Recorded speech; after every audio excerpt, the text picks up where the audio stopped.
She gave me an ultimatum at a family dinner. Accept her ex-boyfriend as a permanent part of our marriage, or don't marry her at all. Everyone stared at me, waiting for me to argue or back down like I always did. I just said one word, okay, and walked out.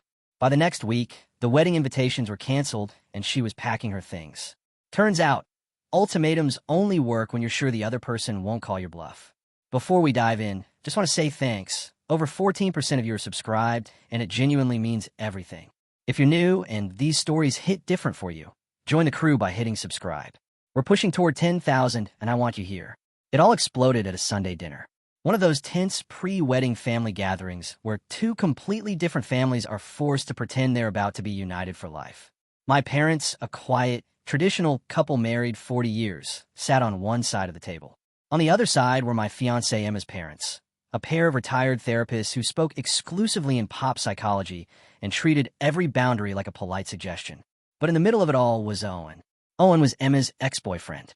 Except to hear her and her family tell it, he was more like a spiritual brother, an essential part of her personal ecosystem. He was at every holiday, every birthday, every dinner.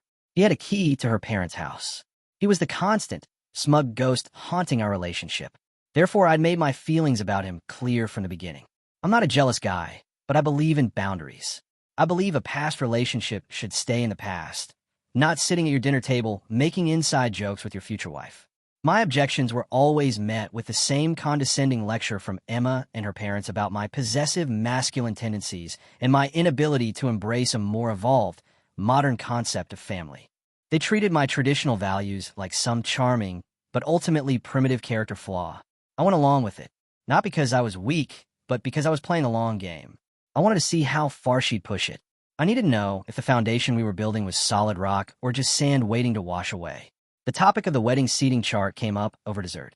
My mother, a woman who speaks her mind with quiet, firm dignity, had a simple question. "Emma, dear," she began, looking at the draft chart, "I see you have Owen seated at the main family table next to your aunt. I was just wondering if that's the best place for him. Perhaps one of the friends' tables would be more appropriate." The air in the room instantly went from chilly to arctic. Emma's mother put her fork down with a sharp clatter. Emma herself flushed deep red, anger flashing across her face. "My mother's just concerned about optics, Emma," I said, stepping in before she could explode. "Having your ex-boyfriend at the family table might send a confusing message to guests." Emma turned on me, eyes blazing. "A confusing message? The only confusing message here is that you and your parents are still living in the 1950s. Owen is my best friend. He is family. He was part of my life long before you. And he'll be part of my life long after. Well, he'll always be part of my life." Therefore, her father chimed in, voice dripping with condescension. "Jake, we talked about this. Your rigid definitions of relationships are what cause insecurity. Emma and Owen have a beautiful, evolved connection. You should be celebrating that, not trying to control it." It was a perfectly executed two-on-one attack, her mother nodding in solemn agreement. They've been practicing this psychological maneuvering for years. But this time was different. This time my parents were there, watching this woman and her family treat me and our impending marriage with such casual, arrogant disrespect. Emma, feeling emboldened by her parents' support, decided to press her advantage. She stood up, hands on her hips, and delivered the line that would end everything. She looked from my mother to me, her voice loud and clear for the entire room to hear. "Let me make this perfectly clear for everyone. My ex will always be part of my life. He will be at our wedding.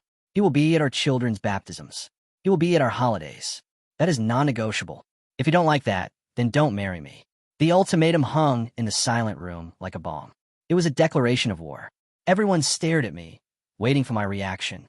They expected me to argue, to plead, to back down like I had so many times before just to keep the peace. Emma had this smug, triumphant look on her face. She thought she had me trapped. I didn't say a word for a full minute. I looked at her standing there in all her defiant arrogance. I looked at her enabling parents nodding in approval. I looked at my own parents, their faces showing shock mixed with quiet dignity. Then I looked back at her. Therefore, the long game was over. She just showed me the final stress test results, and the structure was condemned. I gave a slow, deliberate nod. "Okay," I said. The word was so quiet, so devoid of emotion, it seemed to confuse her. "Okay," she repeated, her tone mocking. "Okay, you'll behave? Okay, you'll stop being a jealous child?" "No," I said, standing up from the table. I folded my napkin and placed it on my plate. Okay, I won't marry you. I turned to my parents. Mom, Dad, we're leaving. And without another look at Emma or her stunned, speechless family, the three of us walked out of that house and out of their lives. The drive home with my parents was silent for the first 10 minutes. My father just drove, eyes fixed on the road, hands gripping the steering wheel. My mother stared out the window. I think they were waiting for me to break down, to show some sign of regret or heartbreak. But I felt nothing except this profound, almost surreal sense of peace. The weight of a 5-year charade had just been lifted from my shoulders. Finally, my dad spoke, voice low and steady. Are you sure about this, son? I've never been more sure of anything in my life. My mother turned around from the passenger seat. There were no tears in her eyes, just quiet, fierce pride. Good, she said. She was not the one for you. We were just waiting for you to see it. Therefore, when I got back to my house, the house I owned, the one Emma had been living in for the past 2 years, my phone was a war zone. Dozens of missed calls, a flood of texts from Emma, her parents, her friends, even from Owen himself. They ranged from furious to confused to pleading. Emma, what was that? You just walked out? You can't be serious. Emma's mom. Jake, you have deeply hurt our daughter. You need to come back and apologize immediately. Owen, dude, what the hell is your problem? You're blowing this way out of proportion.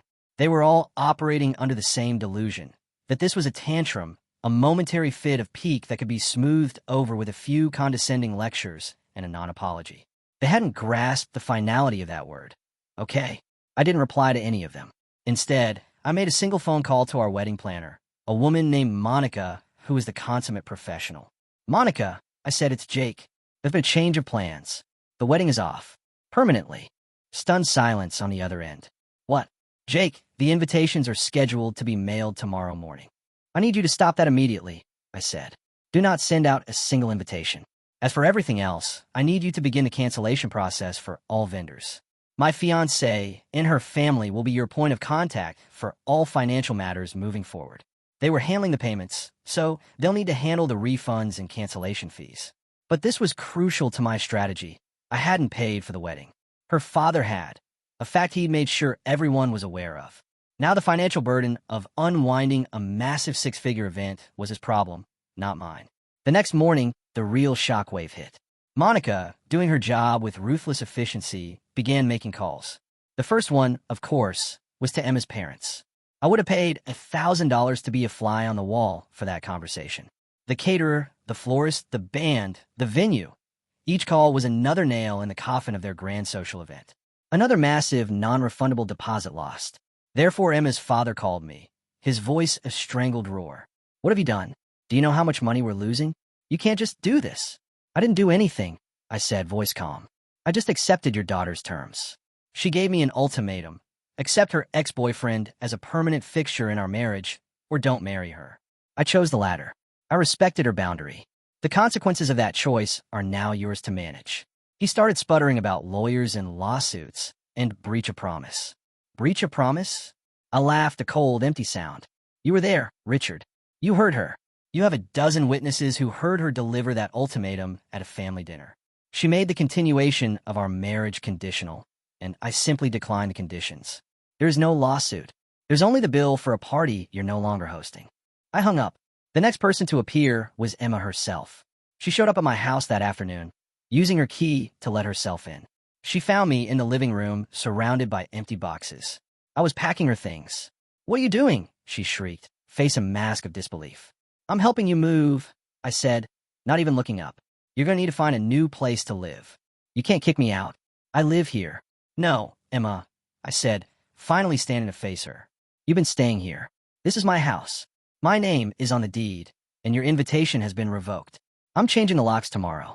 I suggest you arrange for your parents to pick up your belongings. Therefore, she finally broke down.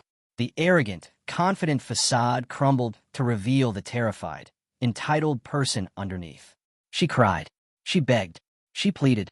She said she didn't mean it, that it was just a stupid thing to say, that she loved me. I just stood there, unmoved. The time for that, Emma, was when my mother was at your dinner table being treated with disrespect. The time for that was before you made your ex-boyfriend a condition of our marriage. You made your choice. Now I'm making mine.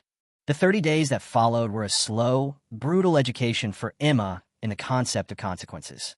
She and her family had lived their entire lives in a soft, padded world of second chances and consequence-free decisions, cushioned by their money and their shared delusion of intellectual superiority.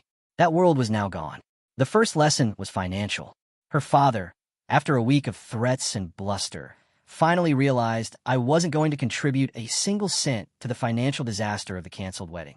The final bill for lost deposits and cancellation fees was close to $100,000. It was a staggering blow even for them. But the second lesson was social. They tried to spin the narrative, of course. They told their friends I was emotionally unstable, that I'd had a breakdown and called off the wedding for no reason. But the story was too good, too juicy. A dozen people had been at that dinner. The story of Emma's ultimatum and my quiet, final okay spread like wildfire through their social circle. She wasn't the victim. She was the arrogant fiancée who'd overplayed her hand and lost everything. Emma, after being forced to move out of my house, had to move back in with her parents. The atmosphere there was toxic. Her parents, facing massive financial loss and public humiliation, resented her. They fought constantly. The thin veneer of their evolved family dynamics stripped away to reveal the bitter, dysfunctional reality underneath. Therefore, Owen, the ex-boyfriend, the man so essential to her life, proved less than useless in a real crisis.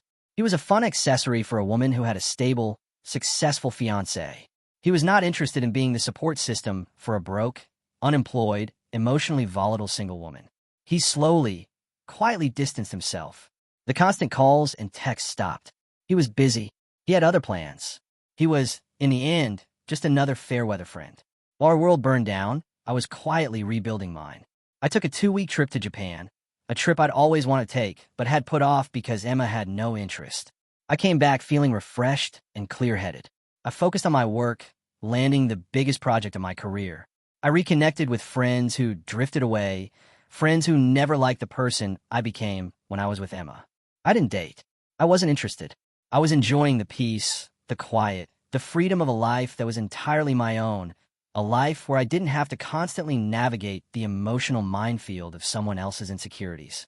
But the final and most satisfying lesson for Emma came about 6 months after our breakup.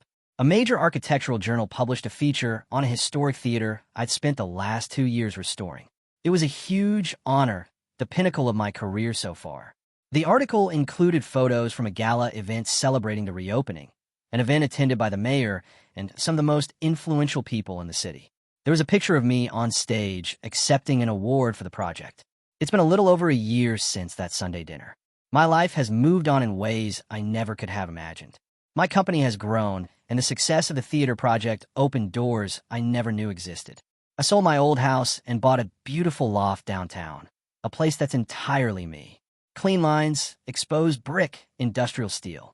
Therefore, I started dating again about 6 months ago. Her name is Rachel. She's a surgeon. She's kind, brilliant, and has a backbone of steel. Her family is wonderful, a loud, loving crew who welcome me with open arms and way too much food. Her past is her past, and mine is mine. We're building a future together based on mutual respect and clear, honest boundaries. I hadn't seen or spoken to Emma in over a year. I'd blocked her and her entire family on everything. But I heard things through mutual acquaintances. Her parents had been forced to sell their large house and downsize to a condo. The financial hit from the wedding, combined with some of her father's other ventures going south, had crippled them. Emma was still living with them. She tried to launch a career as a life coach, but without my money to fund the website and marketing, it failed to launch. She was working part-time at a high-end boutique, a job she apparently hated. Owen was completely out of the picture. He'd gotten engaged to another woman, and he and his new fiancée had made it very clear that Emma was not part of their modern, fluid family. The final unexpected encounter happened last month. I was at a charity auction with Rachel. We were bidding on a piece of art, laughing and having a great time. I looked across the crowded room and saw her. She was there as a volunteer, one of the people in black aprons serving champagne and clearing plates. She saw me. She saw me with Rachel, a beautiful, successful woman laughing at my side. She saw me looking happy, relaxed, completely and utterly indifferent to her existence. Her face, for just a fraction of a second, crumpled. The mask of bored resentment she wore slipped, and I saw a flash of pure, unadulterated regret. She turned and disappeared into the kitchen before I could even fully register the moment.